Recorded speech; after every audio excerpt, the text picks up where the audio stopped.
അതിന് മൂന്നാമത്തെ വചനം പറയാണ്, ദൈവം തിരഞ്ഞെടുക്കപ്പെട്ടവരുടെ മേൽ ആര് കുറ്റം ആരോപിക്കും? 8-ാം അധ്യായം 33 അല്ലേ, 3-ാമത്തെ 33 8:31 ദൈവം നമ്മുടെ പക്ഷത്തെങ്കിൽ ആര് നമുക്ക് എതിര് നിൽക്കും? 33 ദൈവം തിരഞ്ഞെടുക്കപ്പെട്ടവരുടെ മേൽ ആര് കുറ്റം ആരോപിക്കും? Hallelujah, hallelujah. പ്രിയപ്പെട്ടവരെ, ഒന്ന് ആലോചിച്ച് നോക്കിക്കേ. നമ്മൾ ഇത്രയും പേര് ചുരുങ്ങിയ സംഖ്യ ഇവിടെ ഒരുമിച്ച് കൂടുന്നു.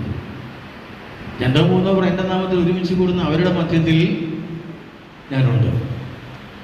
സത്യമായും തമ്പുരാൻ ഇവിടെയുണ്ട്. ഇവിടെ നിന്നല്ല, നമ്മുടെ ഓരോരുത്തരുടെയും ഹൃദയത്തിൽ തമ്പുരാൻ വസിക്കുകയാണ്. അവിടുന്ന് വസിച്ചുകൊണ്ട് നമുക്ക് രക്ഷയുടെ മാർഗവും അനുഗ്രഹത്തിൻ്റെ വഴിയും എല്ലാ